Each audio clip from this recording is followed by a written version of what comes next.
Hello and welcome once again to Wandering Monster, America's test table where we don't playtest games, we stress test them.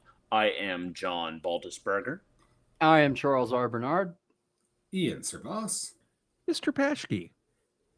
And tonight we have a very special treat. I'm back. But in addition to that, we have another special treat, which is to say that we're playing a game that I got my hands on a little early and got to review. We are playing Stein Hansen's The Abhorrent Six, which is for Frontier Scum, correct, Ian?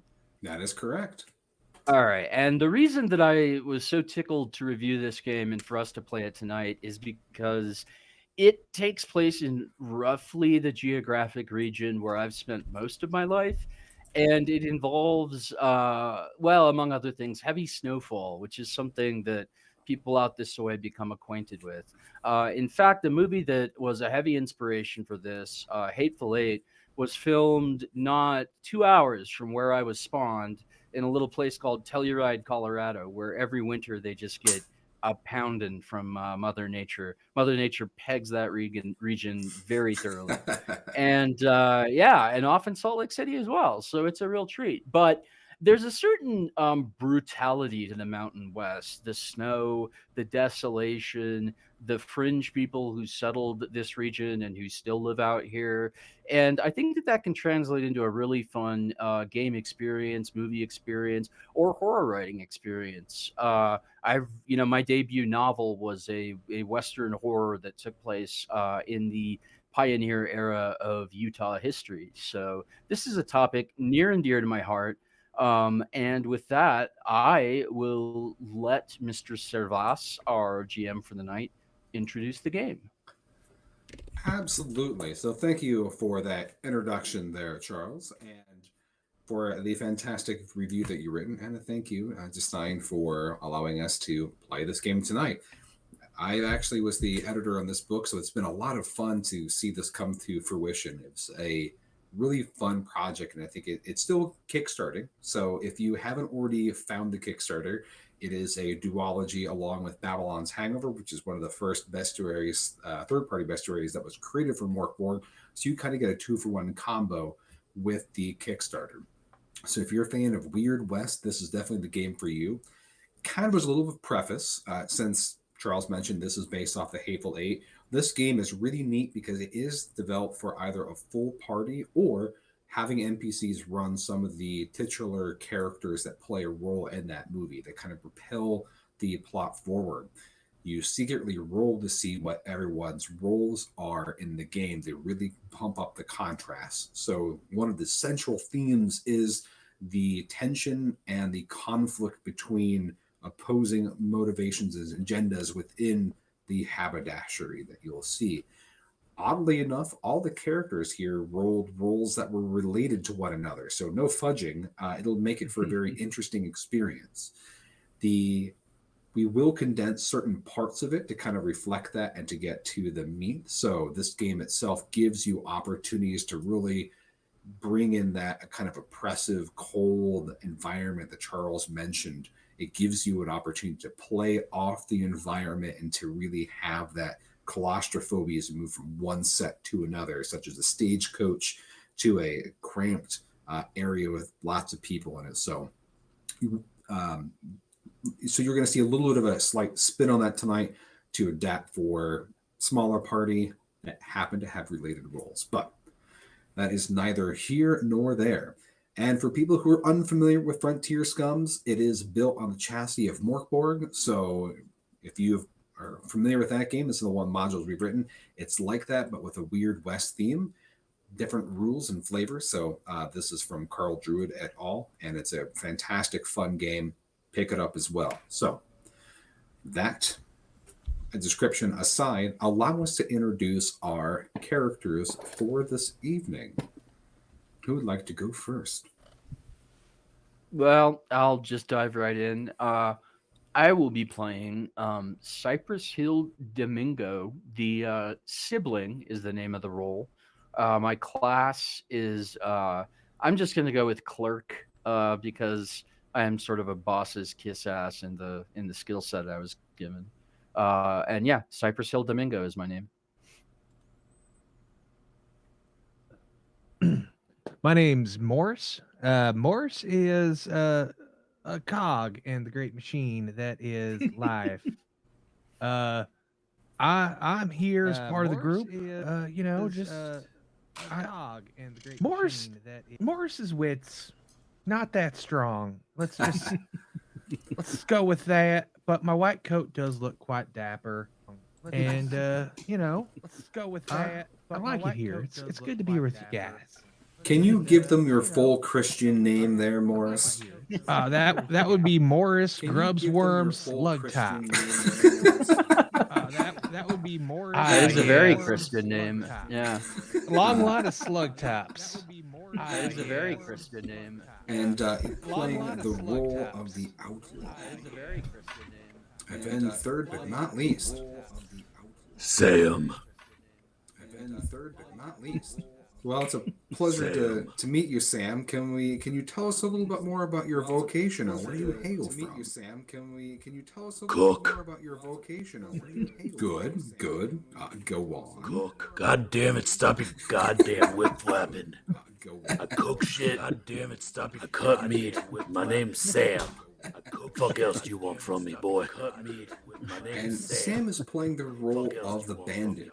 Now, this is a time of the lawless West where you have the forces of unfettered capitalism, you have anarchy, you have desperados, and so the three here are related. Not much has changed. Right? By their affiliation to the Not Domingo much has gang. changed. So, Cypress is sister to a infamous gang leader who has been Brother, terrorizing. he, him. Sorry, brother. Brother, Thank you for correcting me. Brother to Leo Domingo himself, leader of the pack, and then Sam and Morris are cronies of said leader, supporting their criminal enterprise. So with that kind of establishment shot, we'll just pan the camera from the title sequence to the cold, hard wastes. This oppressively bleak and sterile environment, all this harshly illuminated and monochromatic light of light reflected upon snow. You see a stagecoach that is barreling across this landscape, transitioning from flat open space to beginnings of hills and very thick forests in the distance. Being pursued by an excessively large storm front. You can see a blizzard is beginning to churn and boil and burn behind it. It's raining down, freezing death behind it. So if this stagecoach were to stop for too long, but it itself would be swallowed by this looming storm. Within this kind of claustrophobic tight quarters, you see that there is a man who is dressed in a very worn, beaten leather duster with a bullet-ridden hat, missing several teeth, and has a long, jagged scar down his face. And on his wrist, he has handcuffs, and he is handcuffed to Cypress Hill.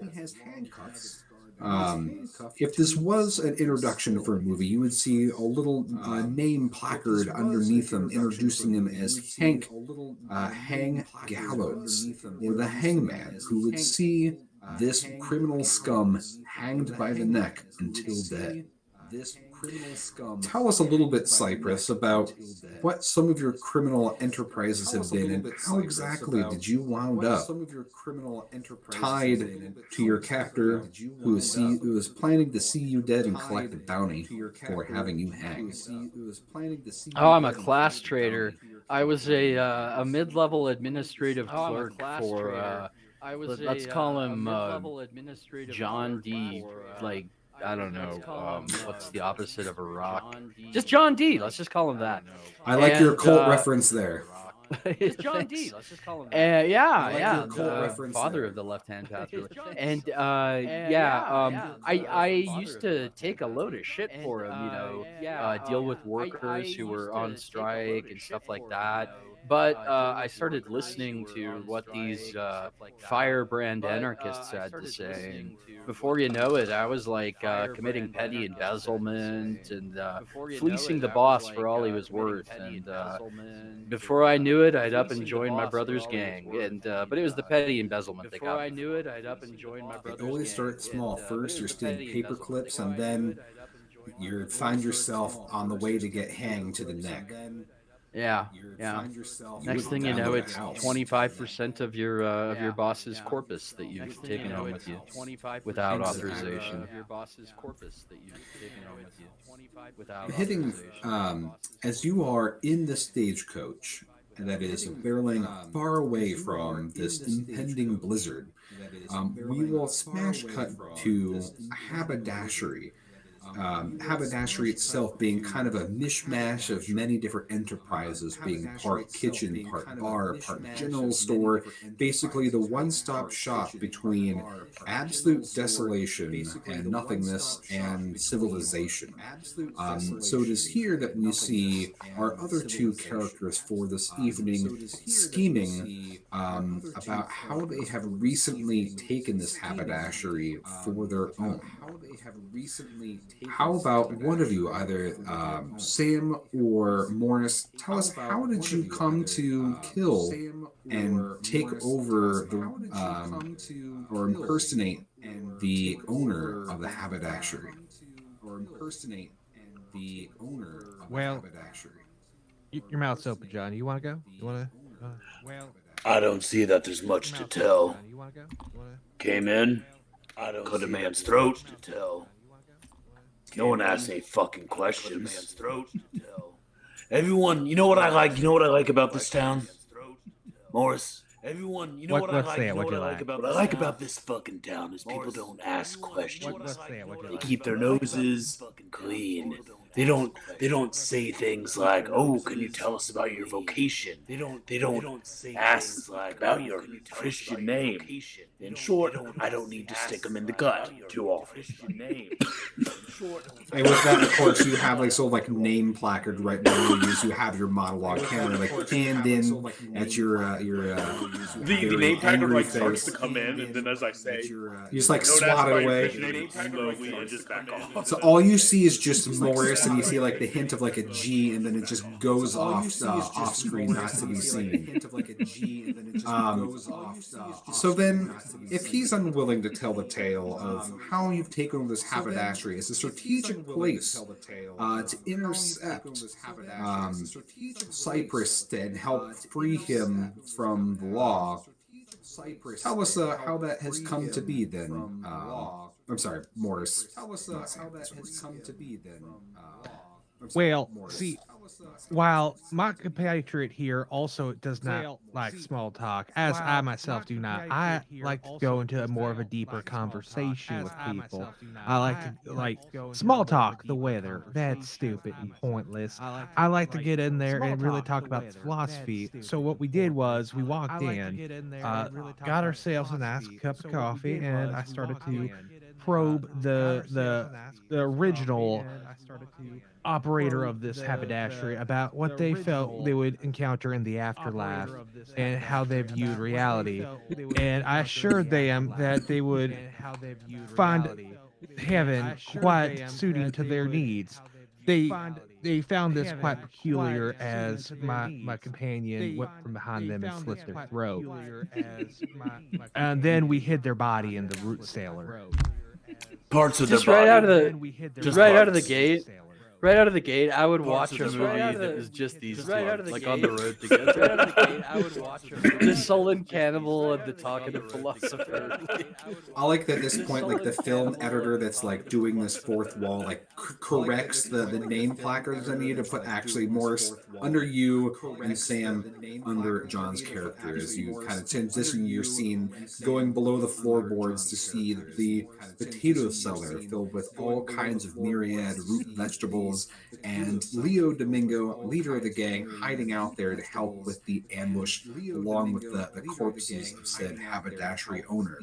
As a quick question for you, though, Morris, what name are you adopting as the haberdashery owner? Are you going by Morris, or are you going by a pseudonym that you are, a persona that you are representing? What is the name of the haberdashery?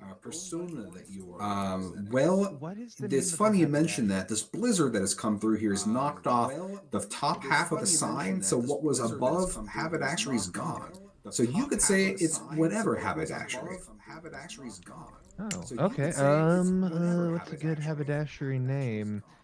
What's a good haberdashery Swiffer. name? No, that's my new cat's name. To the wind. To the wind. Yeah, to the wind's haberdashery. wind. That's what they I call me, like Windy. Yeah, to Get the it. wind's haberdashery. That's what they call me, Windy. A haberdashery that specializes in squid hats. A haberdashery that specializes in squid hats. Well, you could. Hey, I have a new business model for Madison Press, by the way, guys. Well, you could. Cowboy squid hats.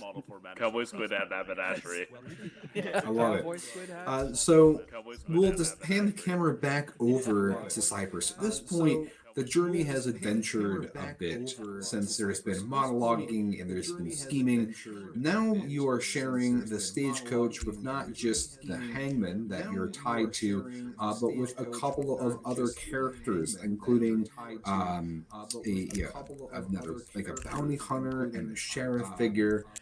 Very grim people that don't really give you much information other than just like a quick name, such as Clark for the sheriff, being completely lost out in the wilderness after his horse froze to death. Next to him, you've also picked up Boas, who is the Bo, who's the bounty hunter, and you are. No one really wants to exchange much small talk. Apparently, that is a theme around here. So you're sitting in silence, awkwardly hearing every bump in the road as this giant storm is screaming behind you. And if you kind of take a look at the moving stagecoach, you swear that it almost seems like it's almost animated by some type of dark and violent magics. There is some type of static that makes the back of your teeth itch and the palms or the back of your hands itch as well. Almost something that looks like dark lightning just racing underneath the clouds, and you can just see torrents of snow just crashing down, deafening everything. So after a very tight montage of very near misses of lodging your stagecoach in snow, getting stuck on felled trees and getting wheels broken over frozen corpses in the road, you arrive, for worse or for better, at the haberdashery. Your coachman takes the wagon and puts it into the barn along with the horses, as you, Cypress, are marched into the haberdashery, cuffed in hand, along with Bo and Clark in the space. As all of you adjust to the haberdashery, Sam and Morris, you've already are familiar with the ins and outs of this place, but for you, Cypress, this place is a cacophony of smells and sights. It's almost overwhelming after having been in a very bleak, small moving coffin. It is the first thing that hits you is the smell of old meat, coffee, and booze, and you see that this is a giant open room punctuated with heavy beams that support the buckling roof, already seeming like it's going to cave in from the weight of all the snow. The plank walls are decorated with all manners of grisly hunting trophies. There are two comfortable large chairs by the fireplace that are dressed in blankets and pelts, and between it there is a little chess table between them. There are 4 dirty beds with metal frames that sit in the corner. By that, 4 small tables with a mismatch of chairs and an iron stove upon which you can see a pot of coffee brewing. And nearby, there's a large scratched-up table with benches across it.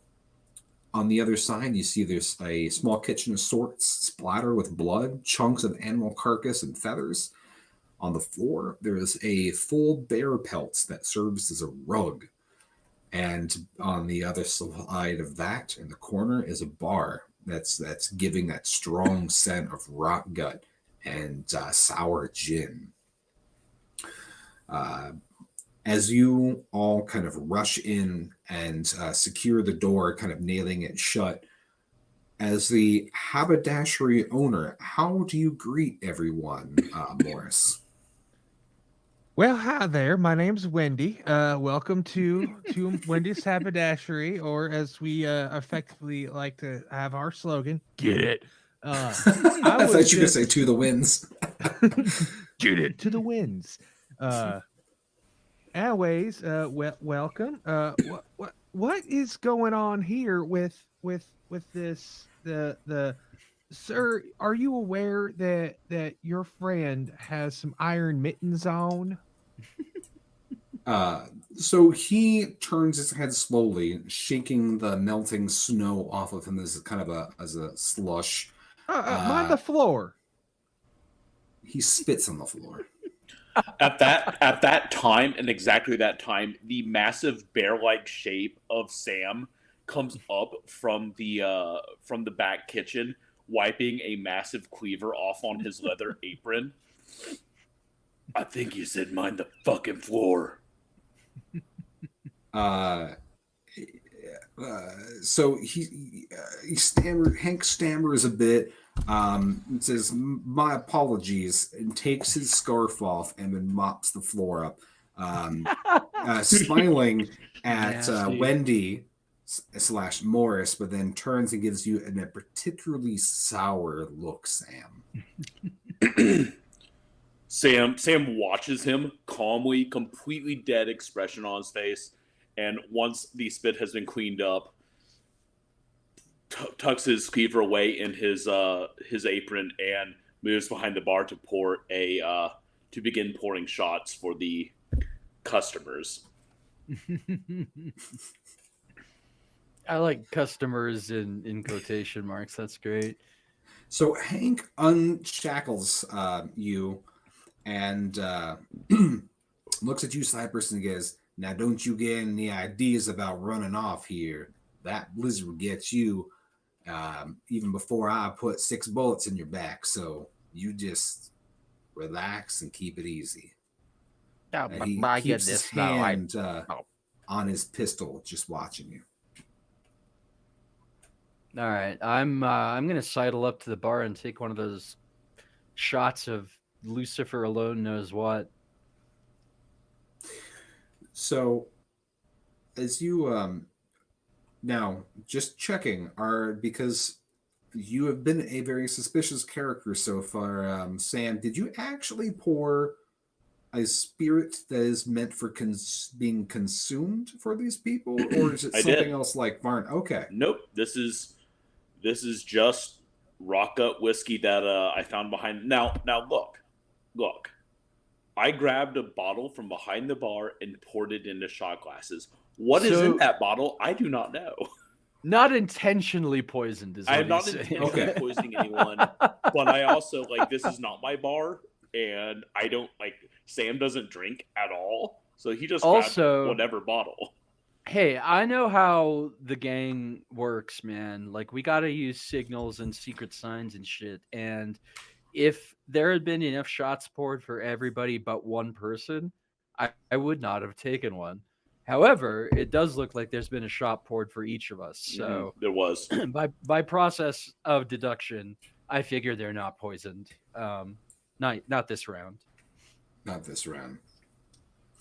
All right, so when you take a kickback of this, the first thing at first you thought is, this is a nice bit of, vanillin from the oak. But oh god, it's nothing but turpentine, and it just shreds your throat, and then you get this gut burning warmth that radiates to you, Lucy, go see. So very quickly you find that this stuff is very strong stuff, and you have the condition of being drunk, which means you have 2 of your stats are randomly swapped. So I will let you roll or adjudicate. I can actually roll for you. How about that? Yeah, just tell me which ones are swapped. So your grit is going to be swapped with your slick. And that's going to stay like that until you rest. Okay. Or you get something that clears that condition. Maybe like a strong cup of coffee or something to help you sober up medicinally. Right. This might actually, well, I don't know. We'll see. That might be an improvement. I might want to stay drunk, in which case I'll just have to keep finding booze as we go. But long years of experience in my distant past have taught me that that's not usually a problem. The sheriff, Clark, posts up by the fireplace. He kind of tips his hat down to cover his face. It almost looks like he gets a shut-eye, but you notice he has one bloodshot eye that seems to be tracking everyone. And despite, putting a nice blanket around him, he keeps one hand on his gun, just watching everyone. Sometimes you think you hear him snoring, or maybe he's making a fake snore. So you can't quite tell if that's part of his act or he actually is a man that's sleeping with literally one eye open. I love this shit, man. Tarantino and Sergio Leone breaking the fourth wall for a minute. Like the era of the John Wayne Western where it was like dudes in white hats and like everything was clean and blah, blah, blah. Like that was such fucking nonsense. And what I love about good Western content like this is like everybody's paranoid, everybody's like at least a little drunk, and everybody's filthy, and nobody has a good motive. Just like real life, it's wonderful. Dear viewers, we invite you to also be dirty and drunk. So please pause this recording, get yourself some varnish and a little bit of whiskey poured in it, and get grimy with us. And just remember two to play parts varnish. Yeah. The Wandering Monster drinking game. Every time we say "get it," take a shot. By now, you should. And by a shot, we mean a full water glass. 5. Like... Yeah. So you should be drunk. One time on a cruise ship, my grandparents spent all of our inheritance on taking the family on trips, which is a lovely way to spend the money. But I went up to the bar. I saw a bottle of Patron behind the bar, and I was like, you know what? I'm going to get, like, we hadn't even left the port yet. I was like, you know what? I'm going to get this started right. Give me a shot of Patron. That motherfucker took a full solo cup, sat down on the bar, and filled it halfway. And I was like, so, that's what you call a shot. Yay! He looked at me, shrugged, and proceeded to fill the rest of the cup. Now I need to tell you that John Baltusberger was a bright young man who had a lot of good ideas. Yeah. This is what started you on your road to corruption. So I shot it. 10 minutes later, I stumble up to my dad. Yeah. Dad. But they got the tequila. And that was the start of the cruise. Which is pretty interesting because as you're retelling that story, the camera's kind of drifted off of the lazy eye, and BD, who was the stage coachman, who you haven't had much of a chance to interact with because he's been trying to keep you alive previously from getting frozen to death in that giant storm, he just drops his wet coat by the fire, shivers, stamps his boots off his snow by the door, and heads straight to the bar. He grabs 4 of those shots meant for everyone else and just downs them in one, and then reaches over smilingly at you, Samwise, hoping that maybe you'll give him the rest of the bottle.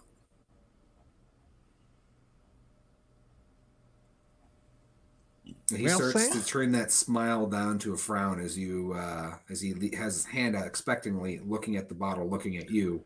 I tap the bar. I'm sorry. Did you think I was giving out fucking booze? You got a wallet?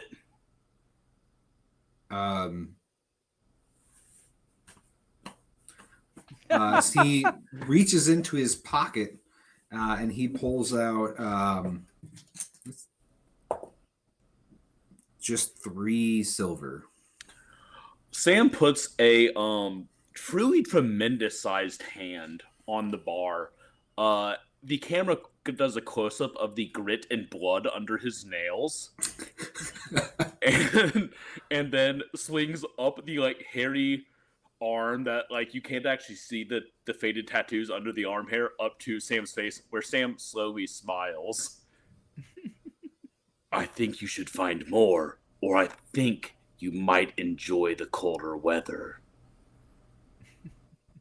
With that, he kind of gets this like weird, like half smile, half frown as like that like coffin varnish is begin to like bite its way through his veins, and he gets this like weird twinkle in his eye, like a weird mischievous like wild look that then he blinks, swallows, and then shrugs, and then slinks away. But he keeps looking over his shoulder very longingly at the bottles of booze. And you think he's muttering something to himself, but maybe he's just clearing his throat. He takes up a seat next to the sheriff, taps him with his boot, and the sheriff doesn't give it any type of acknowledgement or response. He just kind of just slinks and melts into the chair a bit and just grumbles about the storm. And Sam has no idea how to fight, by the way. He is of a size and a demeanor that he has never had to be in a fight in his entire life. So I have a question. On the ride out here, since I've been confined in close quarters with the lawmen, have I had a chance to scope out their, like, what they're packing? Which one of them seems the most dangerous? I guess that's something I should roll for, huh? No, you were in a close quarter and with no one talking for hours, so you have just, and you've been used to being a kissa. Actually, you can, if you want to roll for more information, you would almost automatically get this, but I will let you roll, since the more you roll, that can affect some of your mechanics, like your aces and your other things. So yes, go ahead and make me a wits roll at advantage, since that kind of goes into your backstory with your skills. Got it. Advantage. And that would be a 16 with my. Was your highest? Yeah, that's okay. Yeah, and my right now my, let's see, what would it be, wits? That's is minus 2, so that'd be a 14 as the outcome. So you get the strongest feeling of dread from the man that you've been shackled to, Hank Gallows, because he has this desperate hunger for you to die for money, not for a sense of justice or rightness. It's just business to him, and you know that your bounty being pretty salty means he'd probably do some desperate things.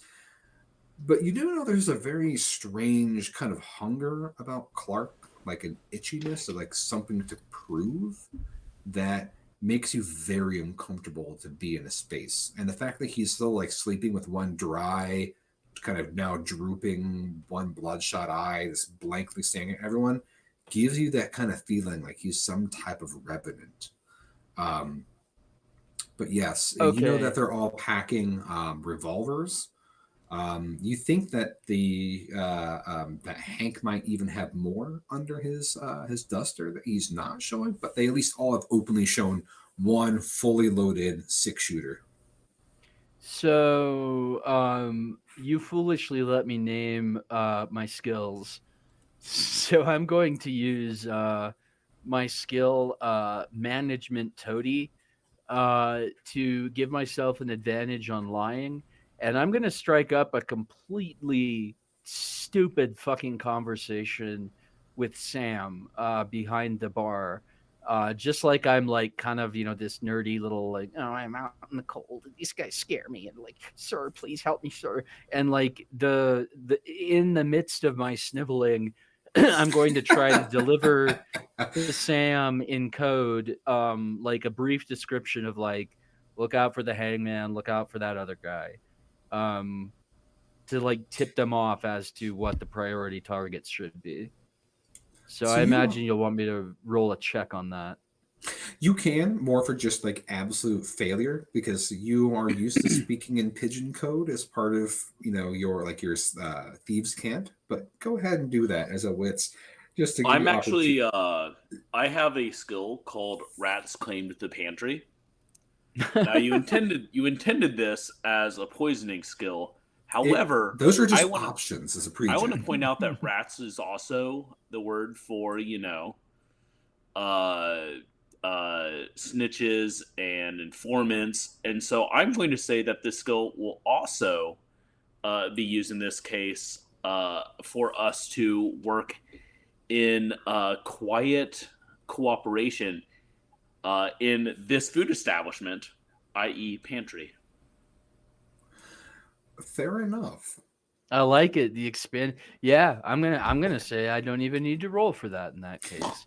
As a quick aside, as you guys are talking, just for context for Wendy/Morris, that there is also an assembly of general goods that are available in this place that you could either sell to these customers or raid for your own purpose. So as you are making plans for either your escape, for how maybe you want to try to either overcome these other people or try to flee and escape this place or whatever your plans are, if you need supplies, I can tell you the whole list of what's here at your disposal.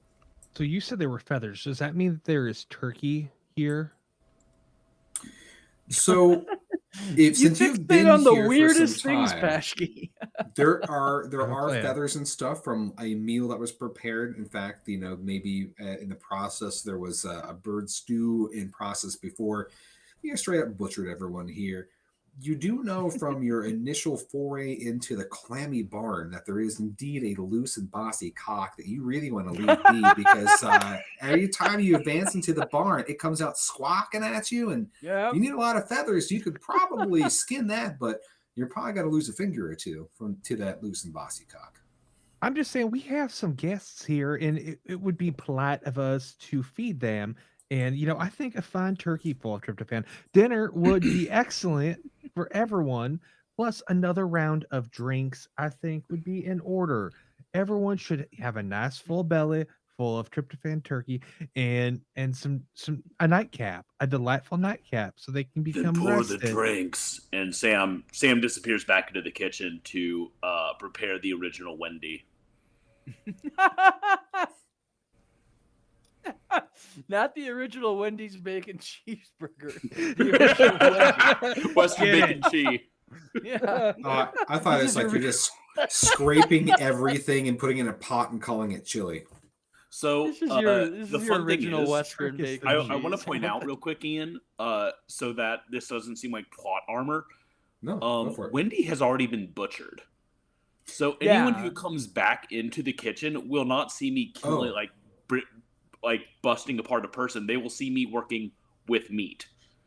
Yeah. It will not seem That's what you unformed. meant. Oh, Yeah, I heard him specify that portions of the owner were in the Yeah, in the basement, which I was imagining Yes. were like it's canon. You the can't argue against haggis. it. Yeah, I that's right. set this up before we started playing. I'm seeing it now. I see it now.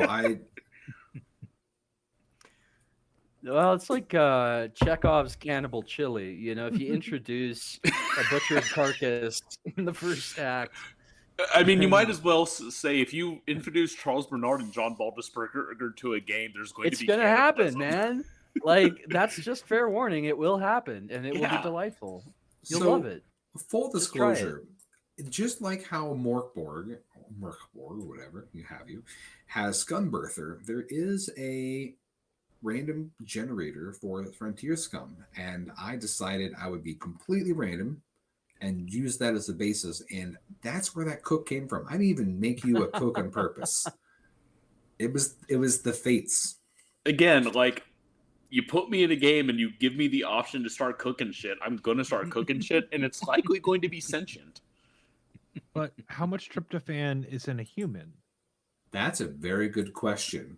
Only one way to Now- find out.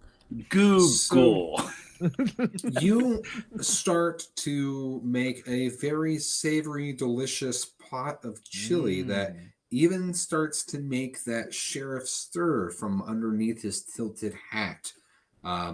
You hear, Hang on a his second. Hang on. Let me get a ruling from John here. No cloven hooves. Does not creep on the sea of the ocean. I think we're good with human meat, right? No, does not chew its cud. Oh, It has to chew its cud. shit. Yeah. Yep, Sorry. you got me there. All right, Yep. cool. But what if the human was blessed by a rabbi? Again, Then does they're not chew called a cud. Jew. Yeah, Also, like human flesh and blood is so close to swine flesh and blood that oh, that's I a might good point. Yeah, Long pig. I might roll just on Yeah. that side. it's the exact reason I want to try it, like legitimately. What is chewing the cud? I don't understand. Beef In order chews for an animal to cud, and yeah, for a mammal to be kosher, it must chew cud. What is cud? So ruminant. yeah, ruminant, sheep, So- goat.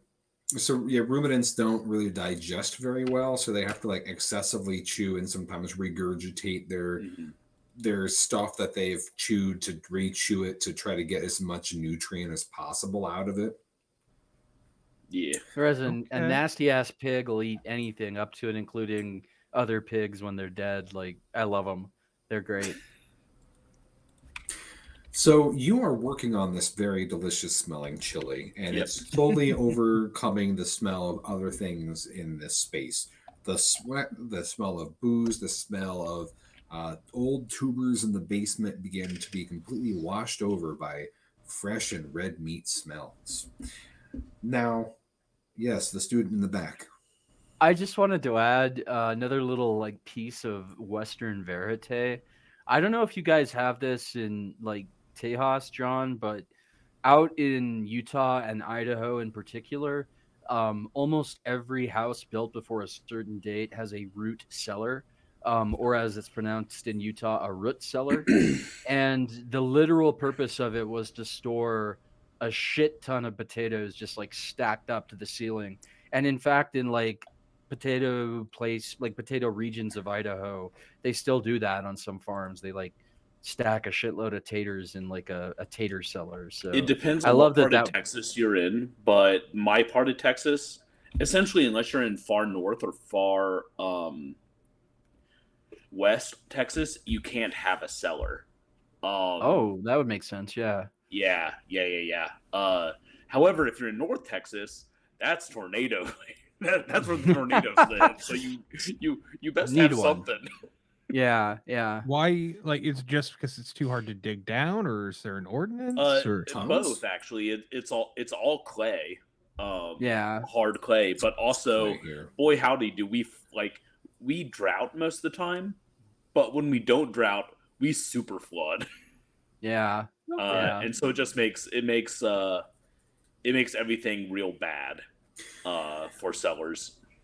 So we can handle this in a couple different ways. I'm thinking that maybe we may make a montage for time's sake, since you're all in this space together, and it's getting hotter and more uncomfortable since you're in here. So many bodies. The storm is beginning to bear down on the haberdashery. The walls are beginning to rattle noisily. You hear the beams above you groaning and creaking. And you're noticing that the fire is beginning to sputter and go out as snow is becoming barreling down the chimney. And there's that feeling of almost oppressiveness as like the weight of the air gets heavier, as you can feel this whole place beginning to be almost entombed in snow. Your chili is ready, and the sheriff himself. You see that he's gripping the butt of his pistol so tight that his fingers are going white. The coachman is getting himself to be a little bit pale, and you see that he's kind of doubled over a bit, sweating, muttering about, "It's only going to be 2 days until the storm's gone. It's only going to be 2 days until the storm's gone." Meanwhile, the hangman is just looking at you very queerly, Cypress, and just kind of rubbing his hands together as if throttling something. So, as you have kind of talked a little bit in code, do you have a plan for exactly how you want to come out of this situation triumphant? Again, as far as items, you have resources in the root cellar. You have everything that's in the store. You see a bookcase and bookshelves full of a couple of random odds and ends books from your initial foray around here. In the back behind the haberdashery, there's a woodshed. You've got the barn and the old shithouse just a couple paces away as well. Tell me a little bit more of what your plan is. Do we want to do this Hateful Eight style?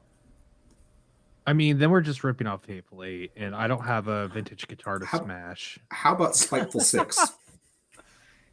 Spiteful Six. Or I guess the Terrible Three? Terrible Three, yeah. I was thinking we get him sleepy, have him have him pass out, and then we just off them when they're out. I think that it would be unsafe to assume that all of these people that we're dealing with are standard issue human beings based on context clues I've gleaned from our GM's descriptions. So I'm thinking that we've got an ace in the hole, or a Leo in the basement in this case, a Leo in the root cellar. I say we separate and conquer. Okay. So one of us take one of them down. Do we have 3 or 4 people? I've got the hangman, the sheriff, the stagecoach guy, and I wrote down Bo. So so up here in the main room itself, there are 6. So you have the hangman, so you've got Hank, the hangman. You have Bo, the bounty hunter. You have Clark, the sheriff. You have Cypress, the sibling. You have Sam, the bandit. You have Morris, the outlaw. Sorry, I guess it's technically 7 because you even have DB, the horse stagecoach rider. Then the basement, you have Leo. So there's 8 overall. So how many of the? So there's 4 people we need to get off. Yeah. Or convince them to be on your side. I don't know, man. Speak for yourself. If we kill even one person, I'm gonna get off. So Yeah. When Morris comes into the kitchen to check on my cookery, I'm going to suggest that he tell the drunk, the one that was trying to demand more booze, that we keep the good stuff in the cellar. Oh, that's a good idea. And that if he'll help bring the keg up, or the barrel makes more sense. Yeah. About the whiskey barrel. Yeah. Okay. That's a good plan. That gets rid of one of them. So. Okay. Now, hang on though, because there might be a gunshot from the basement. So, he'll use a knife. All right. I've got a razor on me and some other things. All right. Because ordinarily my character would be packing, but I'm assuming I'm disarmed since I was in cuffs, in custody. Right. Yeah, yes. But we got him to let you go. Yeah. Yes. So. Yeah, I'm not cuffed, but I don't have a weapon to hand just yet. So keep that in mind. But I think that this first step is a good idea. So going through the items that the haberdashery might have, as far as things that could possibly be used as weapons, could include a double-barreled shotgun. Well, yeah. I don't know. That doesn't seem like a weapon to me. Yeah. Well, there is a crusty old sock if you'd rather. That is sharp. That odor. There is a well-worn rat rifle as well. Rat rifle. That's not a caliber. Does it It's shoot a very rats? thin, pea shooter, basically, just good enough. It'd be a 22 It for will shooting put rats, your eye probably. out. Yeah. It's a Rex Rider BB gun with the compass in the stock and the thing that tells time. It does have like a company, like a logo on it that says Ovaltine on it. Drink more Ovaltine. All right. So, all right, fuck it. Let's send What's His Nuts down to die and then see what DB. happens from there. All right. So are you going down with him, Morris? I'll go down with. You're going down Cypress?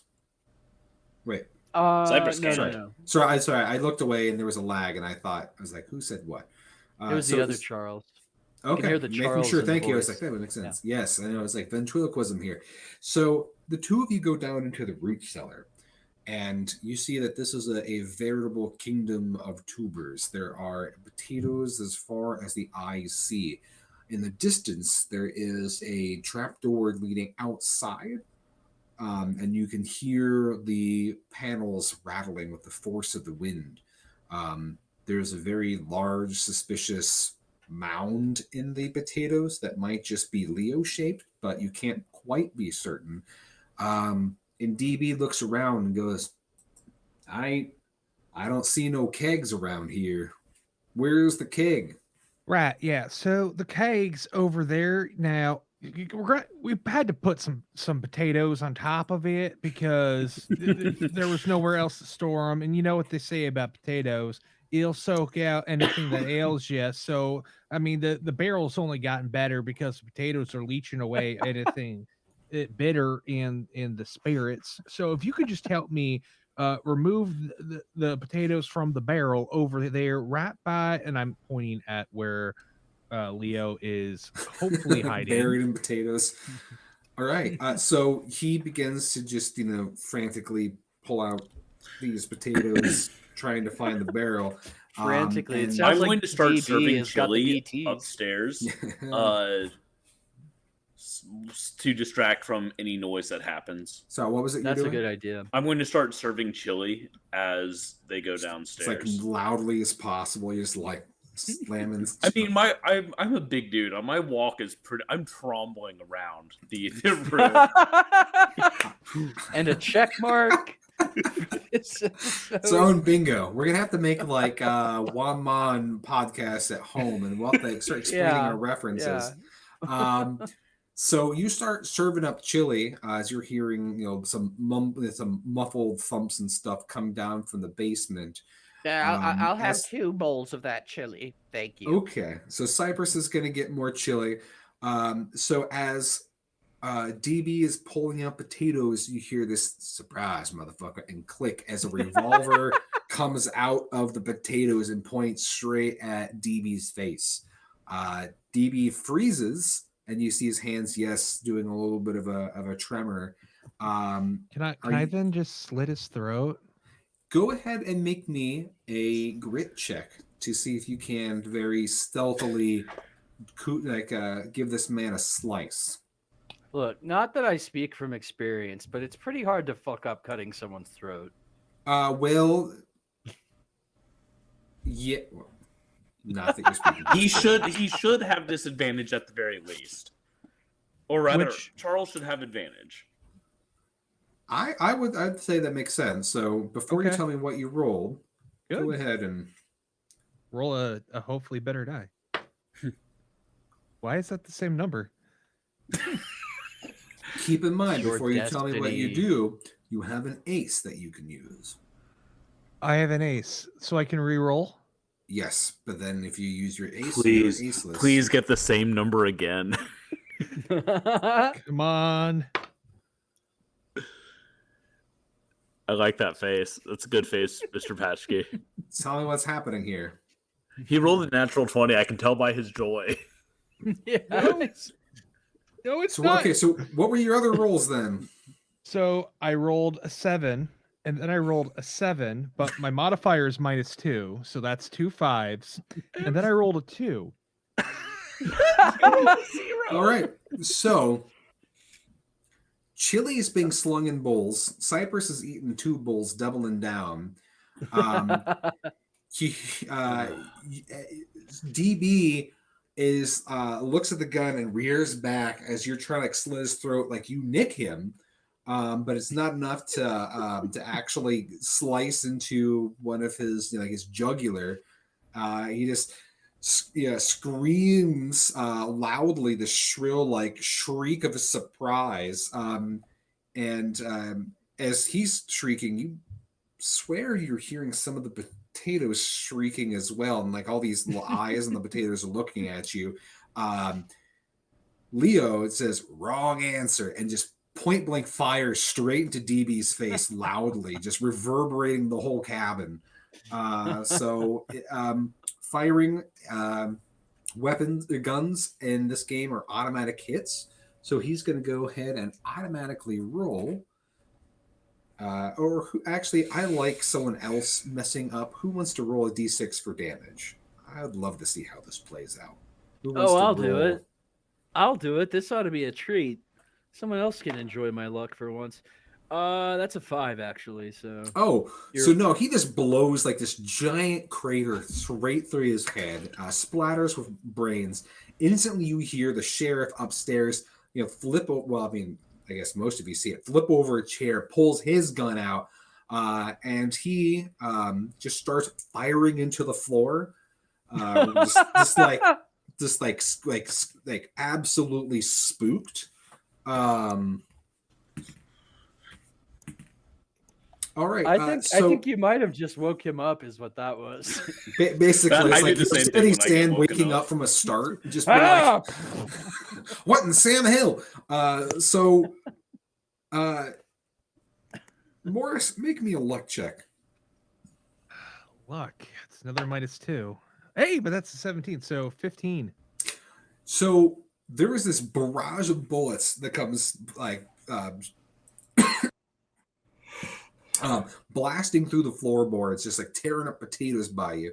And it doesn't hit you or Leo. It just tears open DB's,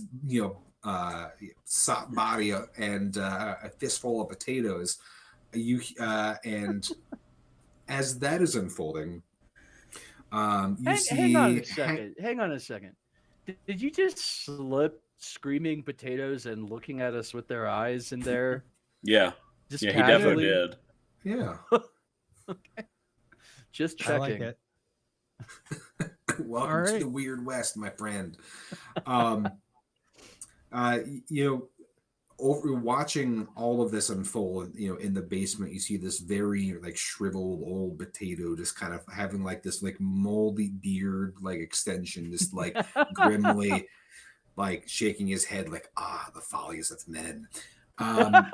So as the sheriff is firing into the floor wildly, Hank Gallows pulls his revolver out of his pocket, but then he puts his other hand in his duster, holding on to something in his duster, and has a very steeled look as if he's waiting to pounce.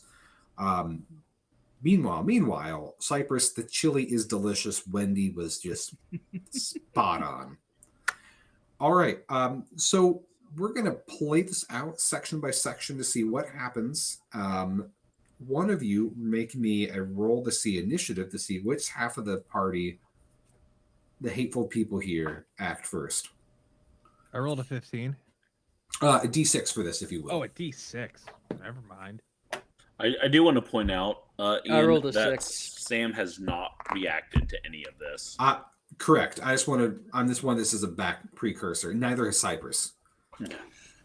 Well, I'm just mowing down that chili. It's delicious. It is very good. What did you get? I rolled a 6. Morris is giving me like this dead look. Well, all right. Bernard rolled, and I that's thought fine. that's all you needed. I can roll two. Sorry, I thought you only needed the one roll. I'm looking for just general cadence of how this is going to flow once time kind of resumes. All right. So Sam, as you've put out chili in bowls, sheriff wakes up, fires into the floor. You hear gunshot in the basement. What is your reaction to all this? I look down and then I look up at whoever like I guess the bounty hunter looks the most calm and in like charge of himself. Absolutely. The hell's wrong with these boys you brought in? It's a good move, actually. He looks at you and just says, and like he's pulled his hand out of it, but he's still holding his revolver. Then he puts his hand back in his duster pocket. I'm already headcanoning this Hank Gallows guy as looking exactly like 90s era The Undertaker in wrestling. Like maybe we should make me like Paul Bearer so that when I talk, I'm like, "Oh, the chili was delicious." Oh, now Only I if I get can it. be like shaved head Andre the Giant. Yeah. Hell You yeah. want a peanut? Maybe gold dust. Yes. Welcome to And- the Weird Wrestling West. And Cypress, any immediate reactions you're doing to having multiple guns firing off? Well, I don't have a weapon to hand unless you count like this I don't- bowl, I guess. Either of them did did Morris hand you the rat rifle or the double barrel shotgun? Not from anything anyone said he didn't. Well, Morris is still in the root cellar. Well, I mean, earlier when I said you asked me what weapons and you seemed more interested in the crusty socks, I just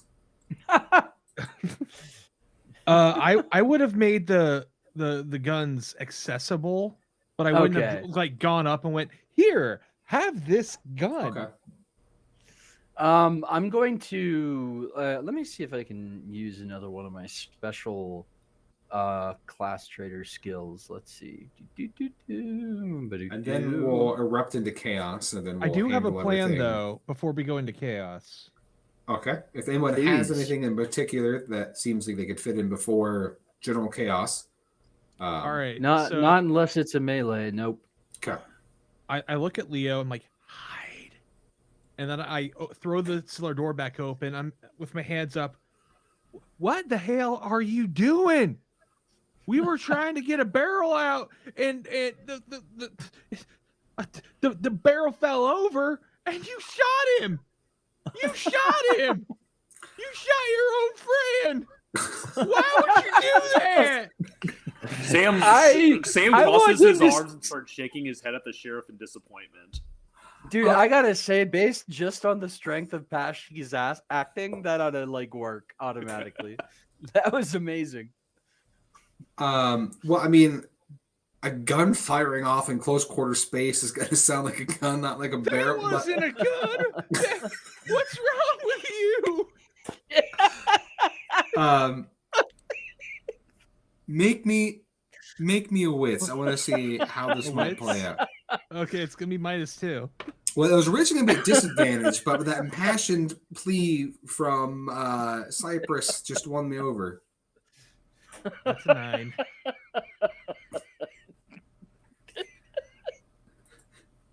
The more I think about it, the more I love the sheer so like brass the of that. The sheriff, having just come out of like a stupor, is like, it seems kind of confused. So you've convinced the sheriff, but you notice that Hank just gives you this steely, very squinty look and kind of cocks his head. And then just gives a...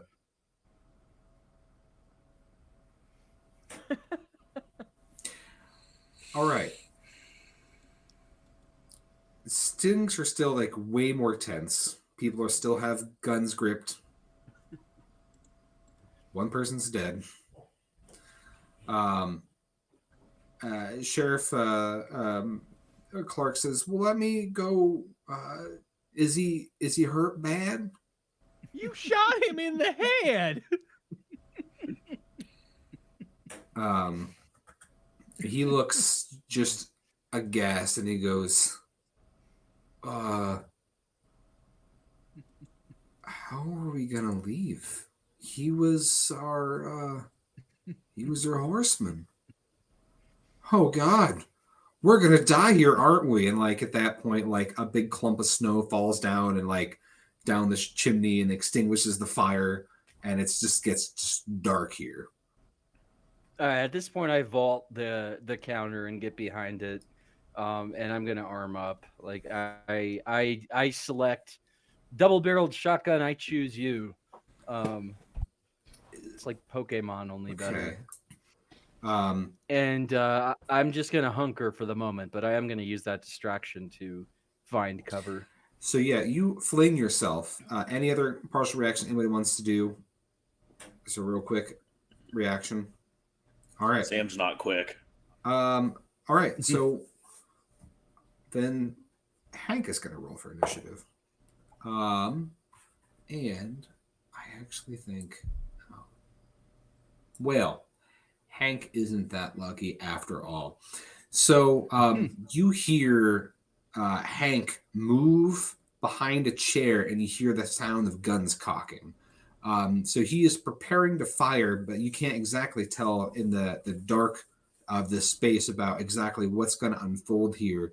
So we'll do this round robin initiative where the three of you will get an action, and then the other non-you will get an action, and we'll see how this plays out. You hear above all the sound of this chaos of what's happening here is the sheriff is beginning to sob to himself about how he's done fucked up again and how he's not going to get the job and he's just going to be a failure his whole life. That's true. That's accurate. So top of the initiative, we'll do this in order of WanMon screen. So that is going to be you, Sam. Sam trombles over and kind of ducks behind the table that Hank went behind. What's happening?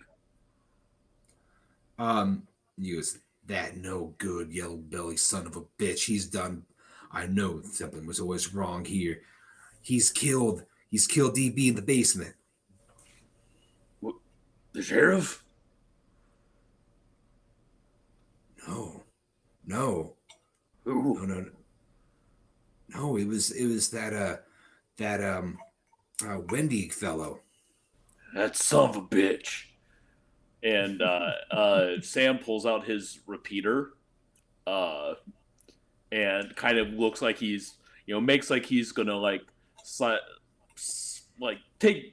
take his place next to Hank and get ready to shoot out side by side. I am so proud of my wandering monster friends. You guys are really thinking like outlaws. This is fucking dope. I love it.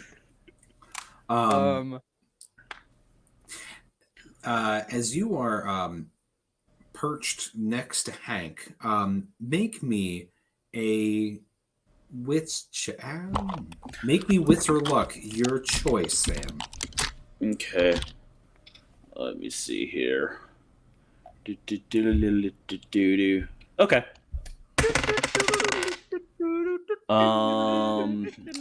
Damn it. 1 second. That is unreadable.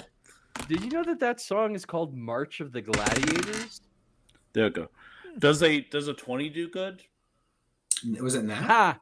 No, it's unnatural 20. All right. So as you are right next to Sam, you can see that he is pointing vaguely in the direction of where Morris is, but as the hurricane winds are buffeting the side of this building, you're hearing something stepping outside and around the haberdashery with very thick, almost trembling footfalls. Oh, I'm that the are soft here, that no one seems to notice, but you notice that it's outside. I have a quick question. Yeah. As I take out my repeater and I lay it across my lap to get, I'm pointing it directly at Hank. But I'm looking all right, when do you get my shot? If I can, I'll go ahead and have a misfire this turn. But if I need to wait and continue to pretend to be his friend, I will. There was a lot of dialoguing and positioning, so That's I will fine. let you set up for that. Yep. Next in initiative would be you, Cypress. I'm going to go ahead and do what a wandering monster host should never do. I'm going to cheat. because you see, I know things about this module that my other two co-conspirators don't.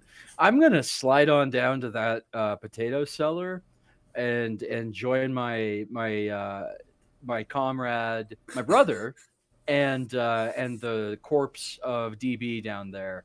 So that's another just like sly move in the dark. If I need to make a check, that's good because actually my stat swap gave me better Make agility. me a slick to try to move since you're kind of going through an active kill zone, pointed roughly somewhere in your direction. You got it. I think that's only fair. And I fail the fuck out of it. That's a nat 5 plus 2 is 7. So I'm not as slippery as I think. So you try to slink into the open hatch to go down in the basement, and in the gloom of this space and in the kind of the act of panic, Hank just fires in your direction. Oh shit! And you never said you took off your hat, correct? Correct. And So I'd you also like have to your add, hat. yes, and I'm going to lose it in this shot. But one small caveat: RIP to that hat because it was very rare. It was squid skin, and I'm going to miss it.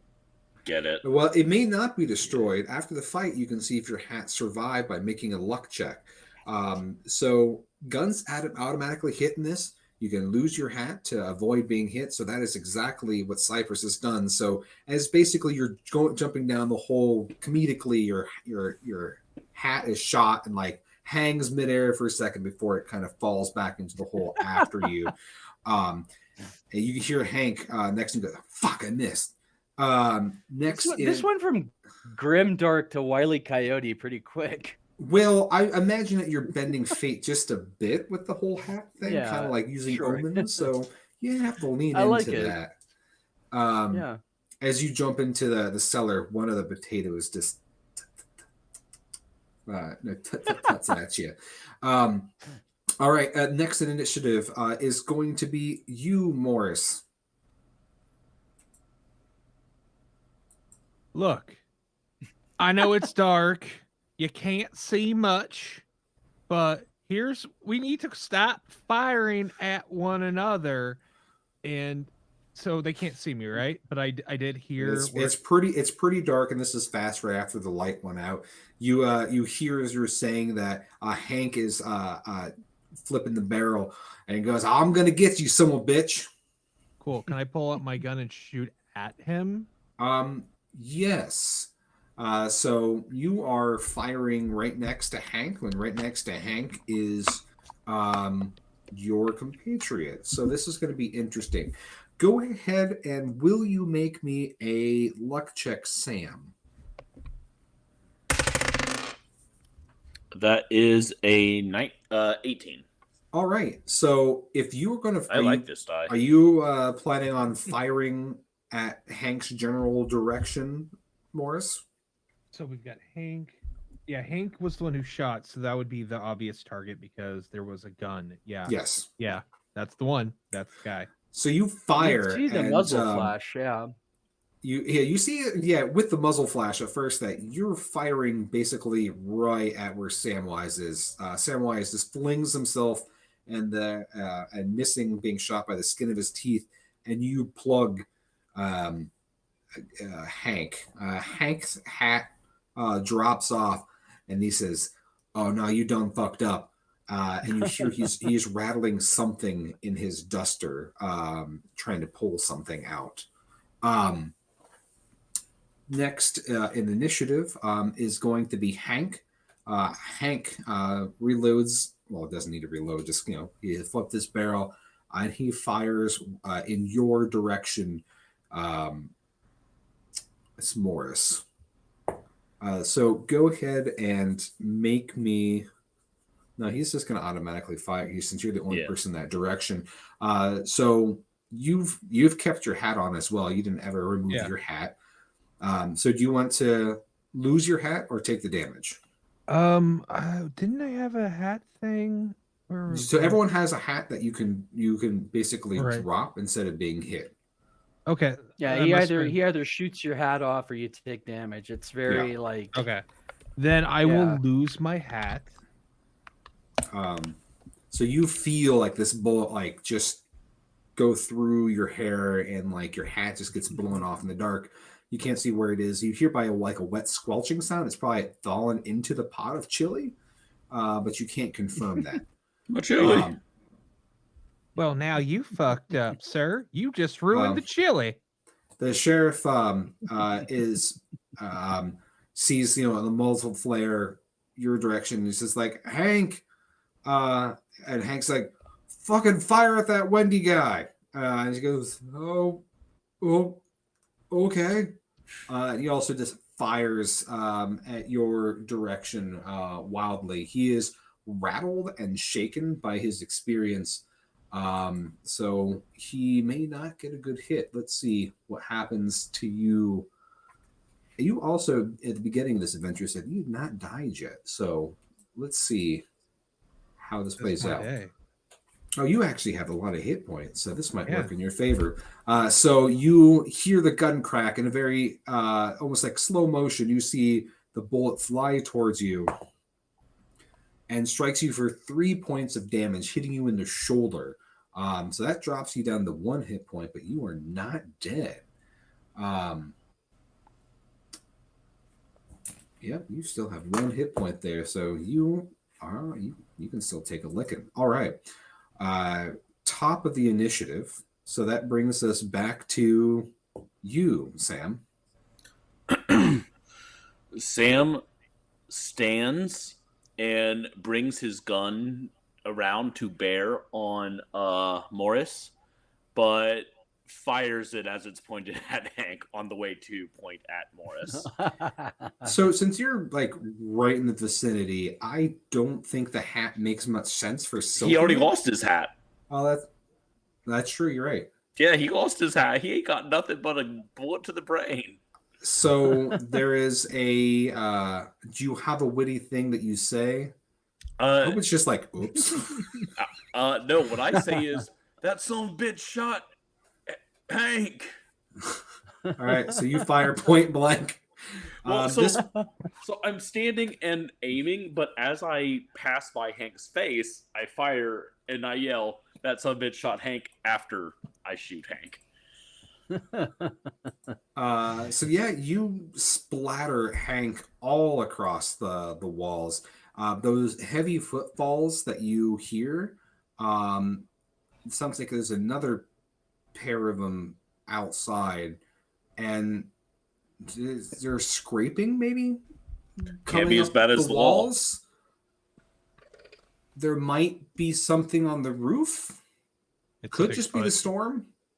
Sasquatch. If it's a Sasquatch, I'm leaving. You hear the sheriff say, there's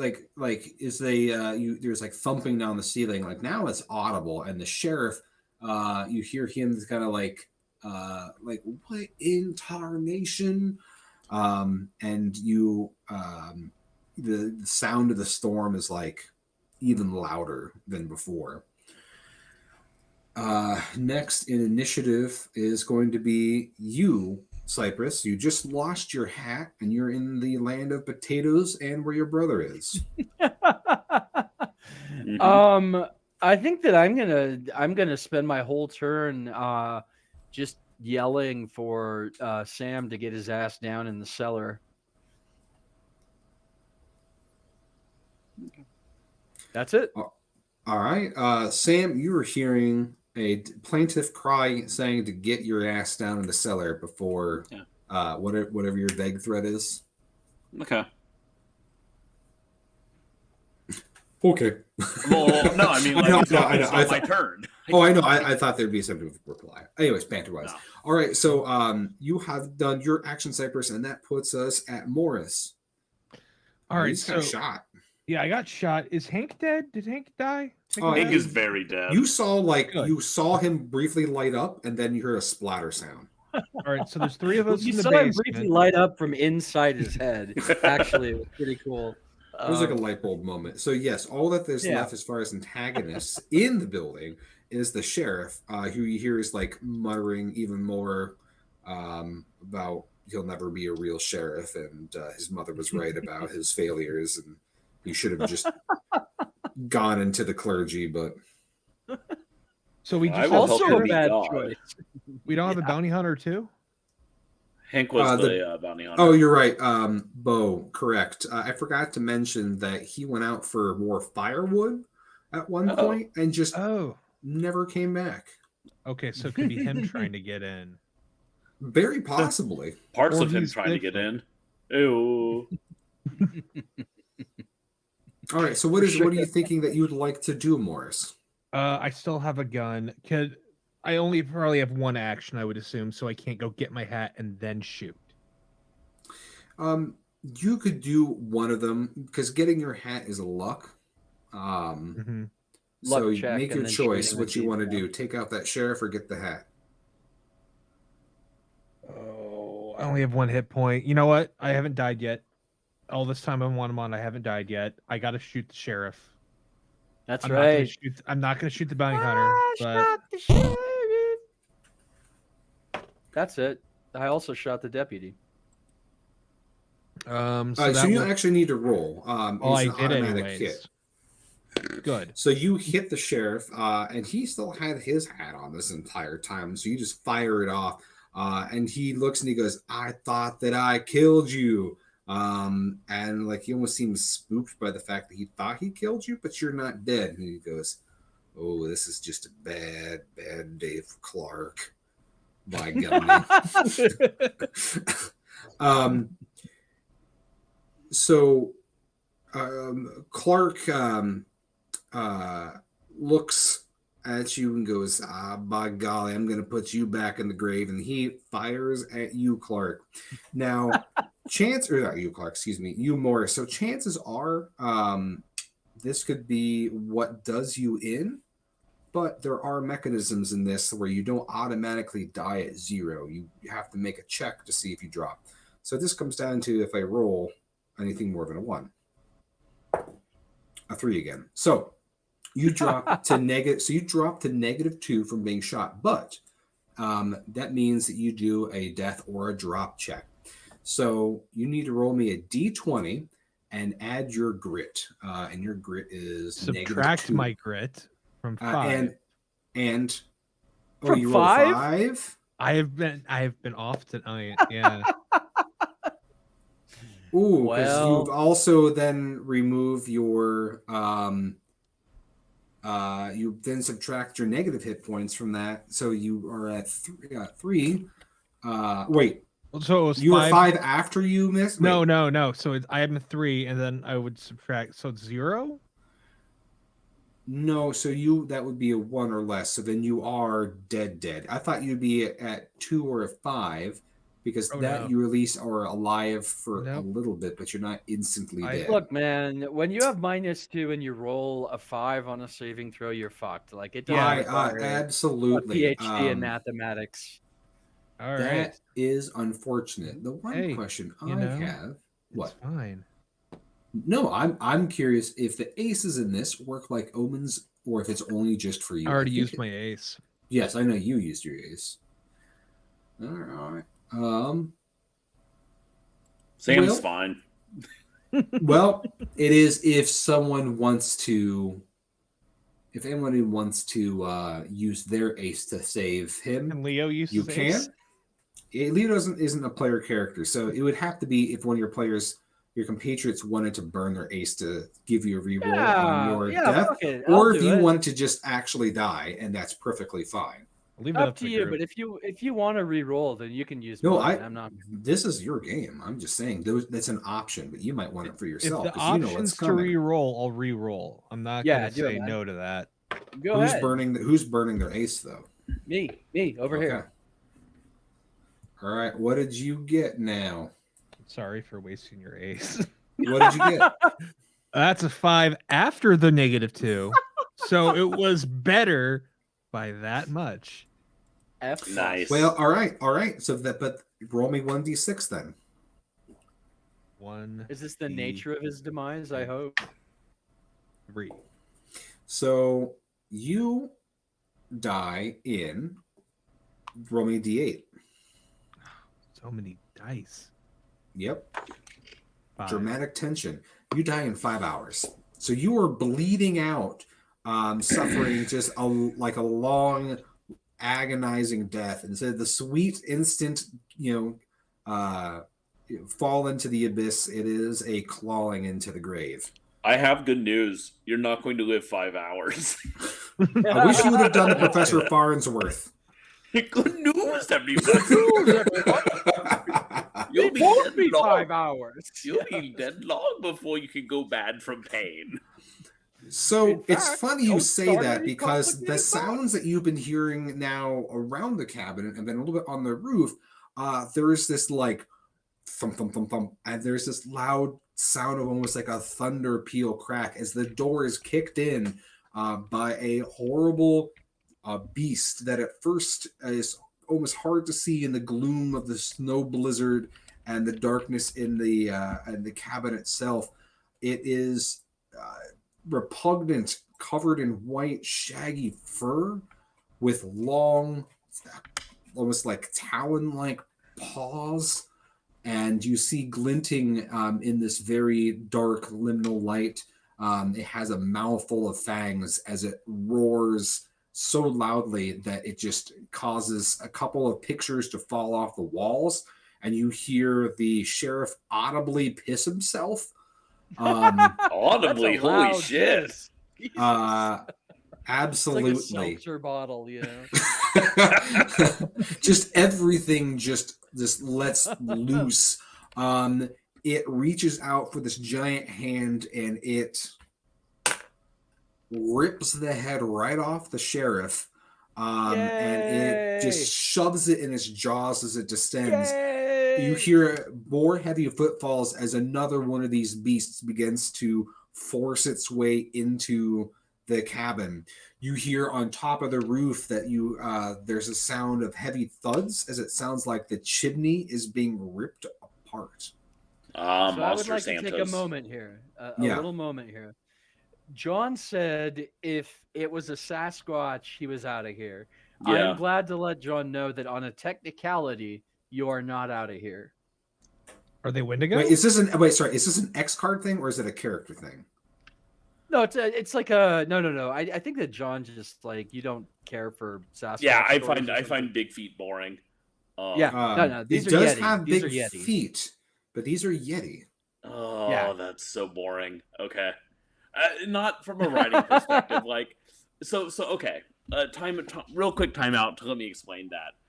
Lots of people love Yeti and Sasquatch and Bigfeet. Lots of people are super interested in that, and lots of people find aliens super interesting and engaging. I don't. So, like, I was reading a book by an author I really love, Lee Franklin, who wrote Lee Tani, and I love her work. She's great. And then, like, halfway through the book, she's like, and now there's aliens. And I was like, all right, well, done. Yeah, when I say that's boring, I do not mean that as boring from a like this adventure is dumb. I mean is boring as like, well, I'm not interested in Yeti. Well, it doesn't Everyone matter has if their own you're peculiarities. Yeah. right. It doesn't matter if you're into Yetis because the Yetis are trying to get into you. So well, they're trying to get you Well. into them. Yeah, They're trying to that get you too. into them, John. They're going to make that happen. they tonight, maybe, want me to so- be interested. Yeah. Well, they also want you just inside of them. So Most things do. So yeah, it's true. I do. all right, currently not dead yet, but Morris, you are on the way to the grave and Mhm. you are dying very painfully. You're Yeah. going to be taking half actions. You're going to be moving at a snail's pace as you're bleeding out. And so the two of you and Samwise, see this grisly scene unfold, and you're hearing something on top of the roof. These two are in the cabin now. Down the basement, you have been hearing Cypress calling for you to get your asses down in the basement now. And Sheriff's dead. So let's play this out. What is happening here? Are you, Sam, going to leave Morris up here? Are you going to try to drag him down with you?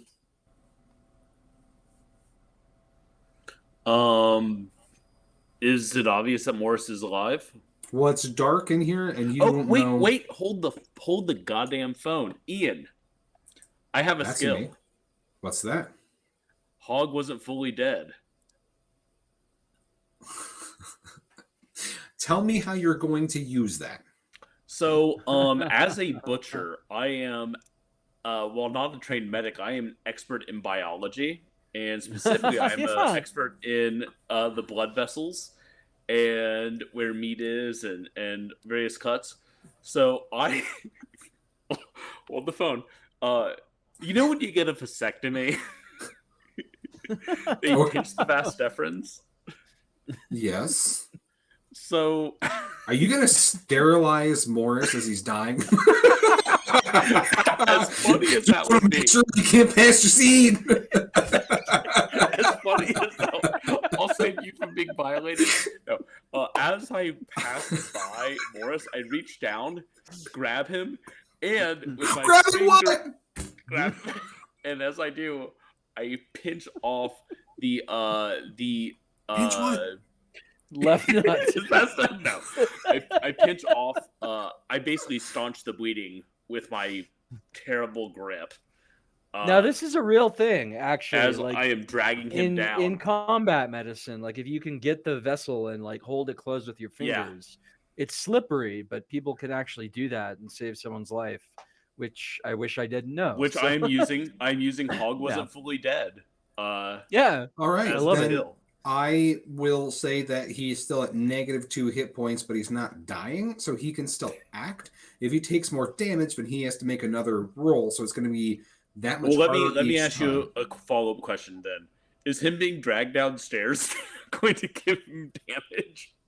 Not for purposes, unless you're just going to like kick him in the ass. No, and he's I going got down. a Okay. firm grip on him, so I'm dragging him. So you're okay. So you're going to be dragging Morris by the blood vessels into the cellar. By the wound, yeah. Dealt with worse. It's fine. All right. I love how I never know how these adventures are going to play out. And this is fantastic.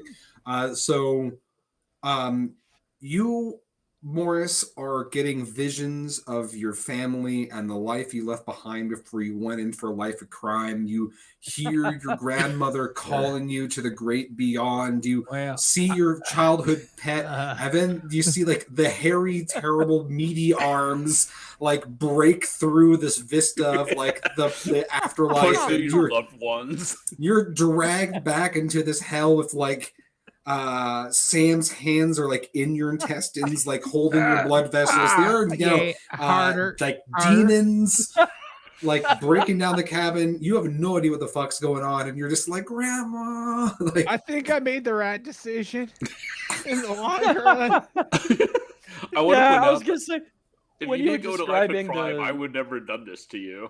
if like when you were describing the like lost innocence and the childhood and everything, I kept thinking like no regrets. no regrets. No regrets. All right, so smash cut. You're down in this root cellar, and the Yetis are trying to clamber their way in through the hatch. So you have Leo and the three of you, and the corpse of DB, and a whole mess of potatoes. The Yetis are very loudly masticating the corpse of the sheriff and of Hank up there. Another one's just like, again, just trying to like slam big fists upon the hatch, and you know it's just a matter of time before it gets its way in. I love it. Bury yourselves some potatoes, boys. Still on the way. So I think that's a good natural stopping point. boy, we're only at the hour. We're not even at that. I was gonna keep going for 10 minutes, but that's Look, I haven't died okay. yet. that's Someone up to you. Saved my life. I've got a place that this would be a good cliffhanger for us if I get my last 10, if you're okay with that. Sure. Yeah, absolutely. So Leo looks at all of you and goes, I've been down here in this fucking root cellar for 2 goddamn days now, and you damn better believe I know what the ins and outs are. We've got one way out of this fuckhole, and it's out that door. There is, and he pulls out a book that you see is like very worn. He goes, "There's a mine under here. There's a mine, and if we can get down in here, away from those fucking Yetis, we just might get out of this." Let's do it. What do you think, potatoes? Roll me D4. You 4 to ask potatoes. 2. Yeah, the wise hairy yam probably, you know. I want to see if it's the wise hairy yam that answers or not. It is. You said a 2? Yes. It is just an oddly shaped potato.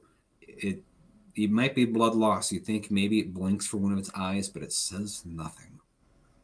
The potato's got I blood have loss. you forsaken me, Spud. Do you take the spud with you? I'm delusional, yes. It's in my pocket. I'm grabbing its friends. It like, "You looks gotta so come too, much Jeremy." like your misshapen grandmother's head. Just like it's just a startling image of it. All right, so I look at it and I was just like, I was never good enough for you, was I? Then I bite into it and I throw it. You hear the sound of like high-pitched shrieking from the rest of the potatoes. Leo is just like, "All right, you fuckwads, let's go now. Stop." What? He's just like looking at like usually like bleeding profusely from I'm their still guts. holding him, by the way. I guess he's just... All right. You should see if you can ventriloquism dummy him with his guts. Just like get him to talk, John. Just Hi, hello, I'm Pesky. So following Leo through the potatoes out the hatch, it's hard at first to open up the hatch because the storm is so intense above you, but there is a brief break for just a second as you realize that the storm itself has settled around the haberdashery, and it makes the sounds of the Yetis trashing the haberdashery that much worse, that you don't have the constant squall and scream of the wind. Every board, every bone being snapped up ahead is just like gunshot loud. Leo says, "It's in the woodshed. Get." He opens the door and holds it for all of you and helps to get Morris out as you're still holding his guts. There. You're always a good leader, boss. I'm fortunate that I've been here with you. Here, have a potato. He looks at you and goes, "Son, this is going to have to come out of your pay. I hope you understand."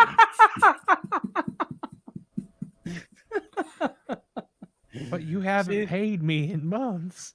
and at that point, I'm like, Well, those anarchist fellows are talking about, unpaid wage slavery, and that sounds preferable to this state of affairs. "No, I'm gonna Bro, break shut off the right fuck up. I still Don't don't you- understand why you drag Don't these you two give me with that you. liberal shit. I So once met a Pinkerton. you get in the shed, you find this hatch, and as the last of you get out of the root cellar and shut it behind you, you hear the Yetis just then getting into the root cellar. So you've just missed it by just a hair. Inside the wood shack, you find the hatch that leads down into this forgotten mine. It smells of stale dirt and rot, and there is a lift that takes you down into the bowels of the earth, possibly towards safety. Do you entrust yourselves to the lift, or do you take a rickety-looking ladder down? I have nothing to lose. Which actually, like, with him injured as badly as he is, I'm gonna say we should probably use the lift just for the sake of ease Sure. of transport. The lift takes you down and stops with a hard thump, and it echoes throughout the darkness. You hear a faint, high-pitched squeaking in the distance. Maybe bats? Any of you have a light source?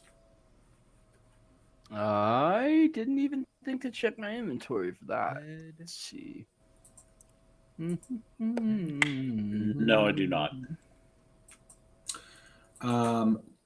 Morris, make me a luck check to see if you grabbed yourself a torch from your inventory before you came down. Luck, that's D20. I rolled a D6. That's correct. I rolled the wrong dice. All right, so 15 minus 3, 2. So yeah, 13. Oh, then if you want to have a torch in your possession, you pass the luck check. Okay. I would like to have a torch in my possession. All right.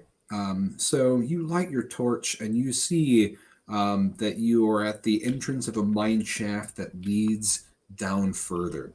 The tunnel ahead of you bifurcates into two directions.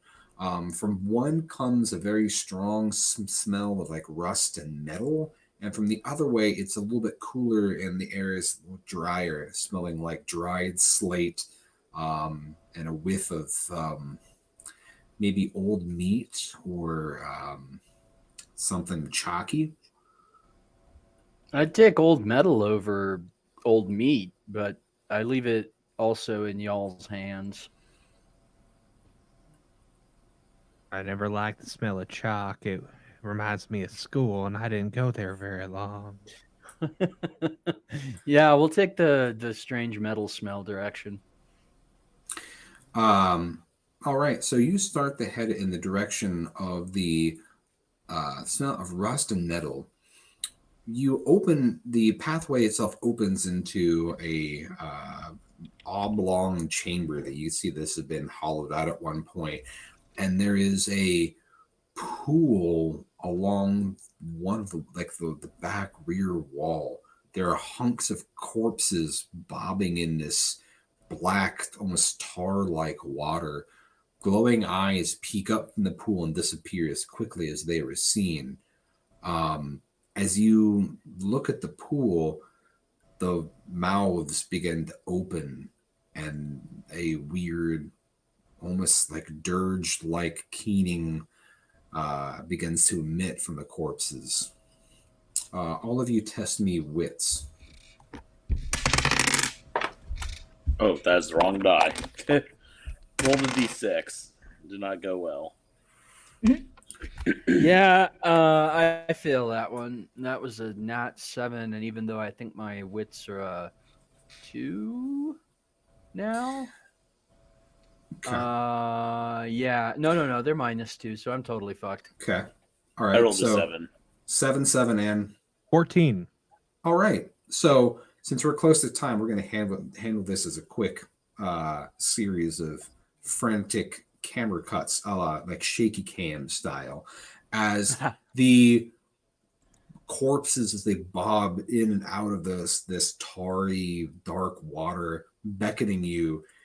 It almost like in a trance, you see that Samwise and Cypress just shamble over to the pool as these like eyes blink in and out of it, and both of you just face plant into the water and just let it slowly take you. The chorus of moaning and singing comes to crescendo as you begin to like sink into the waters, just leaving you by yourself, Morris, holding the torch and bleeding out from your gut alone. Do you keep going down this chamber, or do you try to save your friends as you watch them like...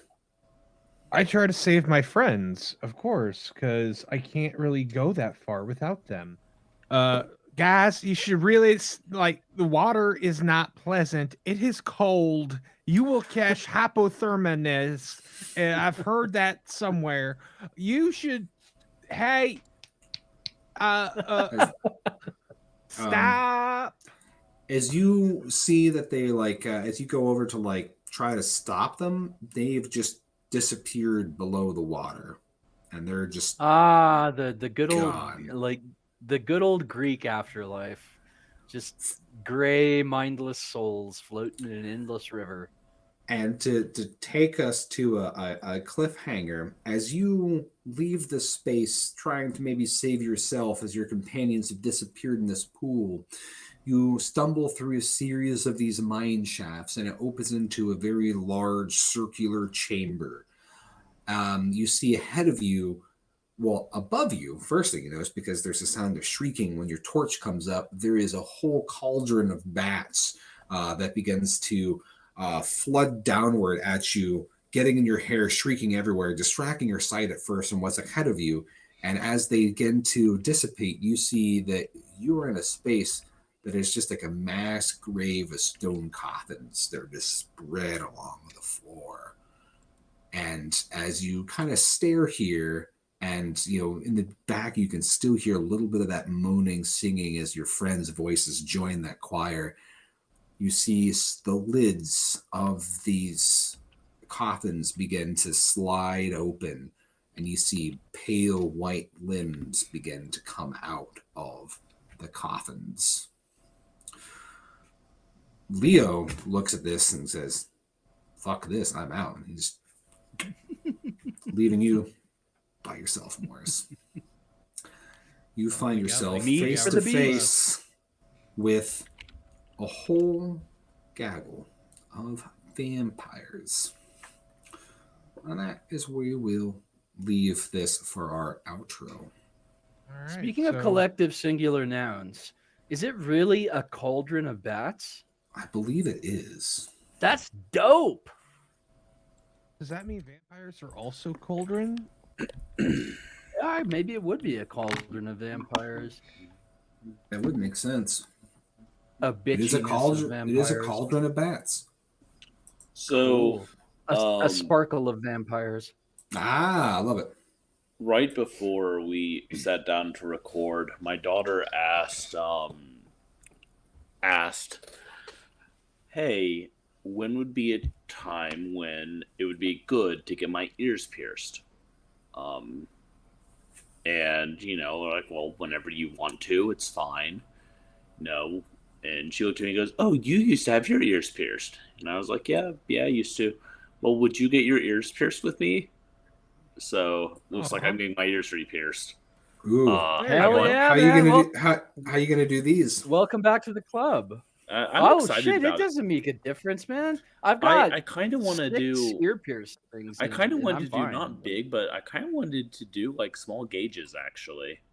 Okay. Yeah, that's what. See, with me, it's. Oh, you mean like an actual gauge? Like about Cool. maybe dime sized. Not big, but because I've seen so many really cool plugs that I've just like, man, I kind of wish I could just have that. Anyway, this has been interesting. So, I have two things. Two things from a personal point of view that have nothing to do for anyone else. First, as Charles mentioned, his first book through Madness Hard Press is kind of a western, kind of a splattery horror western. So if you enjoy westerns, like, you should check that out. Also, if you enjoy westerns, you should check out There Shall Be No Guilt of Bloodshed from Death Head Press, coming out next year, which your boy wrote, which is also a splattery western in which a lot of people are castrated. So that's so it's on par with tonight's game. I can't make the same claim about my book, but mine's got Mormons in it. It does. Mine does not have any Mormons in it. We've divided the Venn diagram there. Exactly. Castration, Mormons. Yeah. The other thing that was like a goatsy. If Charles said pretty quick that he wanted to do the intro for tonight's game, and which is good, because if I had done it, I would have been hung up on a single word, abhorrent. For you see, I've written 2 books with abhorrent in the title that have nothing at all to do with the Wild West. As soon as I saw the chef butcher job in the pre-gens, I was like, well, obviously that's what I want to play. But I also wanted to not play like ravioli.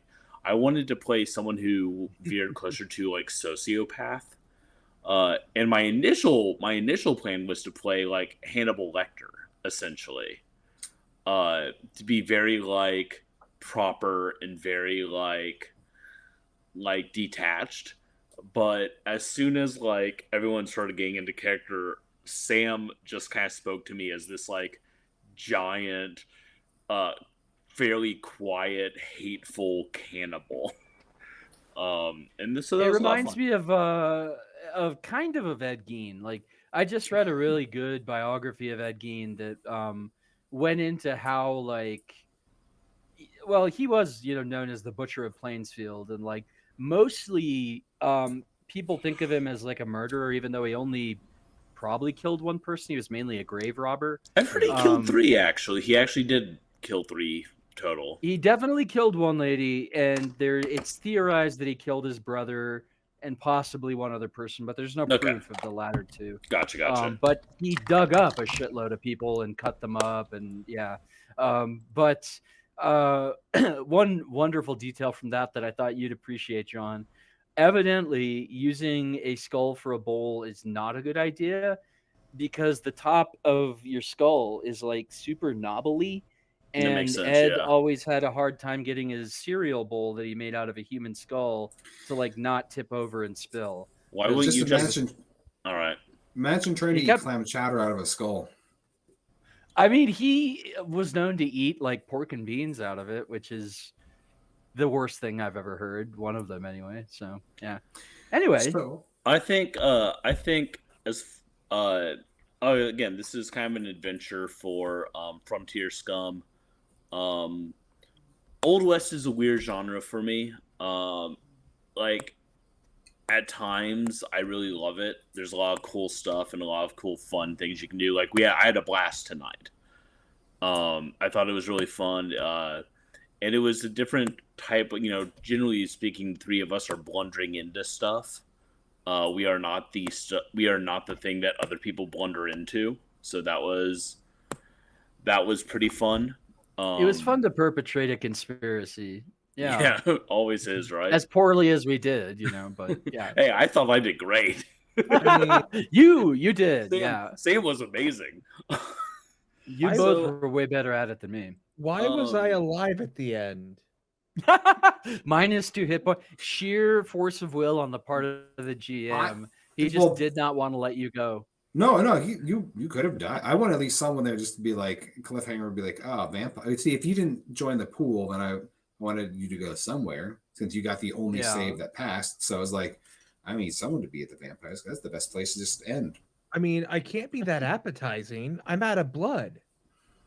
Almost. I Don't take saved what some. you got though.